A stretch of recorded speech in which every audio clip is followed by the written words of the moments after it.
उत्तर प्रदेश के विधानसभा चुनाव के बाद राष्ट्रीय लोकदल की कार्यकारिणी को भंग कर दिया गया था और उसके बाद लगातार प्रदेश अध्यक्ष को लेकर के संशय बरकरार था। लेकिन अब नए प्रदेश अध्यक्ष की नियुक्ति हो गई है और रामाशीष राय जी को ये जिम्मेदारी दी गई है। वो जिम्मेदारी मिलने के बाद उन्होंने कुछ प्लानिंग की है और आज प्रेस कॉन्फ्रेंस करते हुए इस पर चर्चा की है कि भविष्य में राष्ट्रीय लोकदल के विस्तार को लेकर के क्या काम करेंगे। हम उनसे खुद मुखातिब होने जा रहे हैं।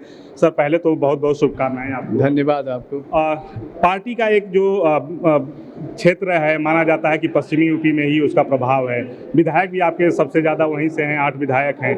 तो और प्रदेश के जो दूसरे हिस्से हैं उसमें विस्तार के लिए आपके पास क्या रणनीतियाँ हैं? देखिए, इसीलिए ये मेरे ऊपर ये जिम्मेदारी दी गई है कि अभी तक माना जाता है कि RLD का मतलब पश्चिमी उत्तर प्रदेश, जाट बेल्ट, लेकिन उन्होंने चौधरी जयंत सिंह जी ने मेरे ऊपर ये बड़ी जिम्मेदारी दी है। अब राष्ट्रीय लोकदल प्रदेश में एक महत्वपूर्ण राजनीतिक दल के रूप में खड़ा होगा, दिखाई देगा, और इसलिए मेरे ऊपर ये जिम्मेदारी दी गई है। कई राजनीतिक विरोधाभास हुए। आपके जो प्रदेश अध्यक्ष रहे उन्होंने पार्टी पर आरोप लगाए और ये जो आरोप हैं ये गंभीर आरोप हैं। इस तरीके के आरोपों से आप लोग कैसे जनता को समझाएंगे कि ये गलत है? देखिए, चुनाव में तरह तरह के आरोप लगते भी हैं। नाराज़गी में भी कभी कभी आदमी नाराज़गी में भी बातें कह देता है, लेकिन उसमें कोई दम नहीं होता है। और चौधरी जयंत सिंह जी ने बहुत कुर्बानी देकर भी मोर्चा को बनाए रखने का फैसला लिया था कि गठबंधन बने और परिवर्तन हो उत्तर प्रदेश में। तो बहुत सी सीटों को उन्होंने, जो उनके लोगों को मिलनी चाहिए थी, प्रदेश अध्यक्ष को भी मिलनी चाहिए थी, वो किसी कारण से नहीं मिल सकी। उनको खुद जयंत चौधरी जी अपना ईगो जो है एक तरह से उन्होंने किनारे करके और इस गठबंधन को चलाने की दिशा में फैसला किया था। अब उससे बहुत से लोगों की नाराज़गी हुई। नाराज़गी में कभी कोई कुछ कह दे तो उसको इग्नोर कर देना चाहिए, उसे गंभीरता से नहीं लेना चाहिए। तो गठबंधन को बचाए रखने के लिए आप लोग लगातार समझौते पर समझौते कर रहे हैं, क्या ये आगे भी जारी रहेगा? देखिए, जिस तरह से अखिलेश जी ने एक बड़ा सम्मान दिया है चौधरी जयंत सिंह जी को राज्यसभा में भेज करके, हमारी दल की संख्या 8 विधायकों की थी, लेकिन उन्होंने हमारे दल के राष्ट्रीय अध्यक्ष को राज्यसभा में भेजा है, एक बड़ा दिल दिखाया है। तो हम लोगों का भी फर्ज बनता है कि आगे परिवर्तन की मुहिम को और मजबूत किया जाए और मजबूत को फ्रंट किया जाए। इसके लिए हम अपने दल को भी ताकतवर बनाएंगे और उनके साथ मिलकर के हमारी तो कोशिश रहेगी कि 2024 में पूरा परिवर्तन उत्तर प्रदेश में और देश में दिखाई दे। लोकतंत्र को बचाने में हम लोग सफल हैं। तो सर, क्या प्लानिंग क्या होगी, आगे की रणनीतियाँ क्या होंगी? क्योंकि किसानों को जोड़ने के लिए जिस तरीके से आपकी पार्टी लगातार सक्रिय रही है, आम दूसरे वर्ग को कैसे जोड़ें? हम लोग सदस्यता अभियान में गांव-गांव जाने वाले हैं और किसानों को हम चौधरी चरण सिंह की नीतियों से उन्हें जोड़ने का काम करेंगे और व्यापक पैमाने पर उत्तर प्रदेश में सदस्यता अभियान होगा।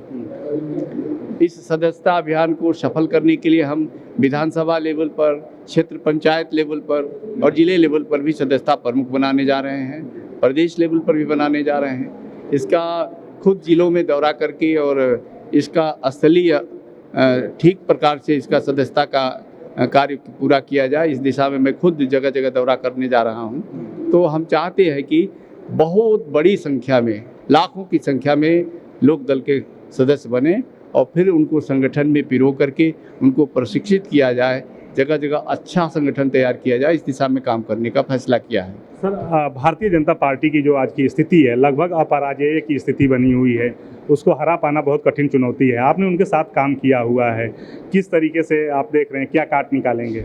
देखिए, उन्होंने जो भी चुनाव जीता है वो सेंटिमेंट के आधार पर जीता है।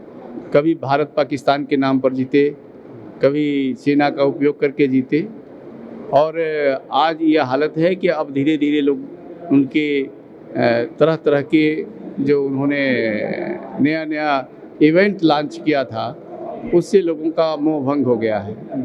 आज हालत है कि देखिए बंगाल में क्या हुआ, हरियाणा में क्या हुआ, और धीरे धीरे कई राज्यों में, अभी जो जिन राज्यों में उन्होंने सरकारें कांग्रेस की थी और पैसा देके तोड़ करके बना लिया, तो वो ये कोई अच्छी बात नहीं है।